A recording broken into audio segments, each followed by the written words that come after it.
Hello everyone, it's Teacher Lena here and welcome back to my channel. I'm so glad you're here. Today I wanted to share with you what it was like when I was actually teaching while I was traveling. So I was teaching online. I'm an ESL teacher and I teach to children in China and all over the world. And I was teaching while I was traveling this weekend, and I ran into some things that I thought might be helpful to you. So I wanted to share those with you. So please stay around and listen up. Of my mistakes woven through my story, all the mess I make, God, use it for your glory. So I was traveling to Nashville, Tennessee because one of my sons goes to school there. He was in a music program and they were having a concert. And after the concert on Saturday, I was going to drive home with him. So I needed to spend 3 days in Nashville. And so I had to think, where am I going to stay? What hotel was I going to stay in? Because the first time I tried to teach while traveling, it was not a good experience.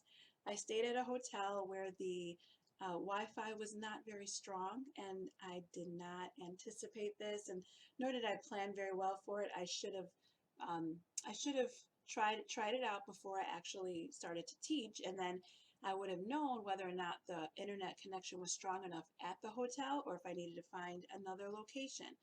But because of my timing, I didn't have time to do all of that. So I just said, well, hopefully it'll work. It was just one student. It was a regular, and I accidentally scheduled the class with him, and he had been so faithful that I did not want to cancel it. So I really tried to keep the class, and it just didn't work out. Like I said, the internet connection was not strong enough. So this time I knew that's one thing I had to figure out. So where was I going to stay? So I decided to stay at the extended stay. And before I even left, I called and I asked them about their internet access. And they told me that they had options, that you could either upgrade to a stronger connection or go with their regular connection. Well, you know what I did? I upgraded, and the upgrade was $5 for a whole day. So it wasn't really bad at all. And then they actually had a package where you could have gotten 3 days for $18. But I just decided, well, let me just do the one day to make sure that this is actually going to work, because I don't want to pay for 3 days and then it's just not even strong enough. So that actually worked out very well. The internet connection was very stable. Uh, I didn't have any interruptions at all with the internet connection. So I was very happy about that.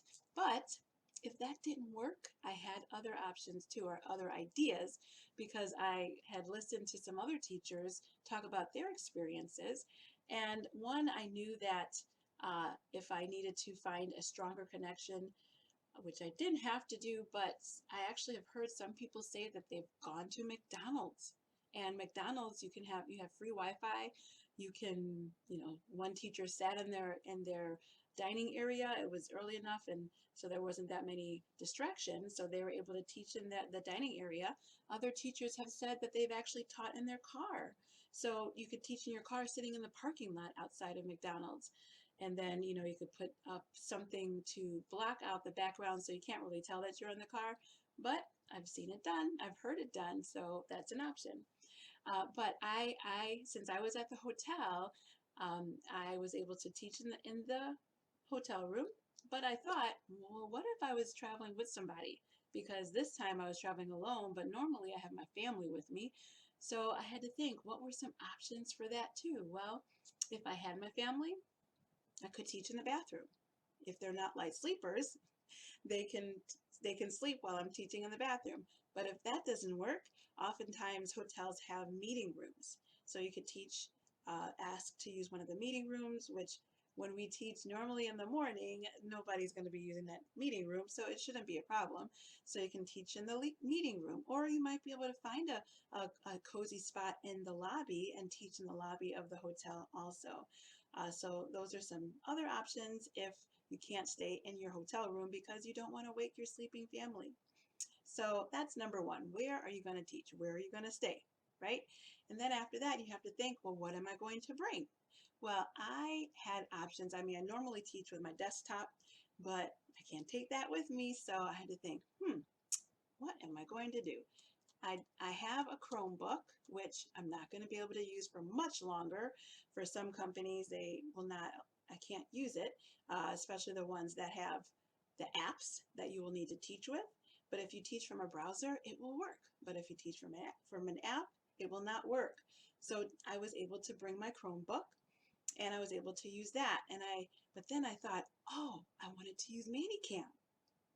Well, Manicam doesn't work on Chromebook, so that was not something I could do. But my son had an Apple laptop that I was able to borrow and try to set that up. So we got Manicam set up on that.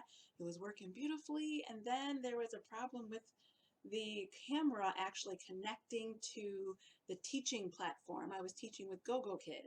So the camera from Manicam would not connect with the GoGoKid's classroom. I don't know why. I still never figured it out. I thought maybe I had to restart the computer, but I didn't get a chance to because I never got, I couldn't restart the computer because of, I didn't understand how to do it on my son's computer because he was the administrator. So anyhow, it didn't work out with the laptop, but that was okay. It would have been lovely to use Manicam while I was teaching because then I would have several props and I could put a border around my screen and I could look almost very similar to what I do when I'm in my home. So I was all set for that, but then I had the little glitch, but that was okay because I worked around it. So I was teaching with the Chromebook, and on the Chromebook, I was able to teach from the browser. I was able to access GoGoKids. I was able to access Cambly, and it all worked out really well with the Chromebook. But like I said, that's not going to be an option for GoGoKid anymore, and it was not an option to use with QKids, which I already knew that, so I hadn't planned on teaching QKids while I was gone. And it could not work with VIP Kid, and it will no longer work with GoGoKid after December. So something to keep in mind. So then I had to think, what about my background? What am I going to do? Like I said, I was going to use the Manicam and have all these borders so it would look very fun and decorated like I would at home. But I did plan on having a blank wall or some type of wall that was very plain, so it didn't look very um, busy or too distracting for the children. So I had to think about that. But I could have taken some type of backdrop to hang up on the wall behind me. I could do that. That's something that I've seen many other teachers do. So you can bring something just to hang up behind you if you want to decorate the background of your wall. And then I had to think, well, I was traveling on the plane. I had to travel very light. So props, you have to be very strategic with, right? So what props was I going to bring? I decided to bring my whiteboard and my stars. Uh, and then I brought a few other like picture rewards too that I ended up not using so much. But I did bring my tablet because I thought, well, I can, if anything, goes wrong, I could always use my Google Slides on my tablet, or I could just Google some pictures and show them on my tablet or my. So using the tablet worked out really well. And then what I thought of was for rewards, were if I didn't want to use Google Slides the whole time, was I had my conversation starters for the older kids, and the younger kids like it too. So I could just ask random would you rather questions. I mean, not so random, but you think about it. Would you rather have ice cream or burgers, or would you rather be Spider-Man, or would you rather be the Hawk, or would you rather live in um, would you rather live in England or in another country? Just try to think of. I'm at a loss right now for a creative question, but you get what I'm saying. Like you could come up with those questions for the older kids. But then what I did was a really fun game, which with the stars that I had, that actually went over really well with most all of my students and my whiteboard.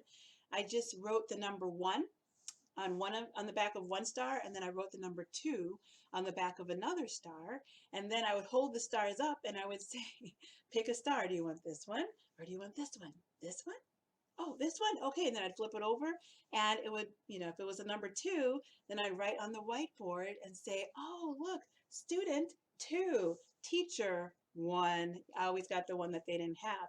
And then we do it again. Next time, which one do you want? Do you want this star or this star? And sometimes I would show them, I'd say, look, there's a two, there's a one. And then I'd flip them back over, mix up the stars. And then I'd say, which one do you want? Do you want this one or this one? And then they choose, oh, this one. Okay. And you flip it over. Oh, you got a one. So then I write on the whiteboard, student one, teacher two. You know, so we'd play the game and, we'd see who would win at the end. And that turned out to be a really fun game. They really liked it. I liked it. We all got into it. So it was a lot of fun. So that as a reward system really worked well for me. I didn't need to have a lot of props. I actually, all the props I had were able to fit into my little Ziploc bag and then stuffed into my backpack. And then I had my little whiteboard that was easy to hold in my hand. And I had a couple of markers for the whiteboard and it worked out really well. So that was great for the rewards. But then something I didn't think about, which I'm very upset about, were the project classes. It just kind of, took me by surprise. I didn't actually look through to see that I had a project class. So what was I going to do? Well, I ended up having this cube lesson where you have to make a cube and you have to write the body parts on the sides of the cube. Oh my goodness, that was so, it was very tricky. But what I did was I showed the whiteboard and I showed her what her cube looked like, and then I drew the pictures on the whiteboard that was, on the platform, and that showed her. I mean, and she basically could see how to do it from the slides that were in the curriculum anyhow. But I had to do something while I'm sitting there with her, so I drew them on the whiteboard on the platform. And then after that, after she did all of them, I had some Google slides that I showed her for some of the different parts, the body parts that she had to draw. And so that made it a little bit more entertaining. And then after we did that, I was able to play the game with her, and we had a lot of fun playing the game. But then something that I was a little bit upset about, which kind of surprised me, was I got a low score from the parent. She said that the teacher did not follow the curriculum. Okay. So, maybe she didn't feel like I did not actually do the project with the child, which, okay, that's true. I really didn't actually do the lesson with the project with her. I only did it on the whiteboard and drew the pictures, but the child had so much fun. She was really into the game and we got a chance to talk a lot. And that's really what it's about. The projects are about talking, going through, the language, explaining things, and just having more of a natural conversation. So I felt like I accomplished that, but I did not make the parent happy, and it happens sometimes. So word of warning, project classes, prepare for them. And for those of you, some of you, I hear say that you don't always do the project classes with the child. Well, in this case, I got a low score for not doing the project class with the child. So something to keep in mind. But another parent might think, oh, not a big deal. It just depends. This was a child. It was the first time I had this student. So the parent didn't really know me at all, but I suspect if I had a regular student that day doing a project class with me, it would not have been as big of an issue. But it was the first time this family had seen me, so that was their first experience, and that's the impression that I gave them. So it happens, and that's okay. But something to keep in mind.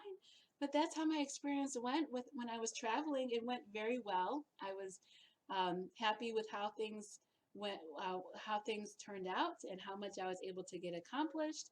I taught many hours on GoGo Kids platform. I taught on Cambly, many classes, which is very easy to do from anything. That's not as big of an issue, but that is just something that that's what I learned while I was on the road. So I hope that this was helpful to you, and it helps you to plan your trip for the road when you want to teach on the go, because it can be done. So, all right.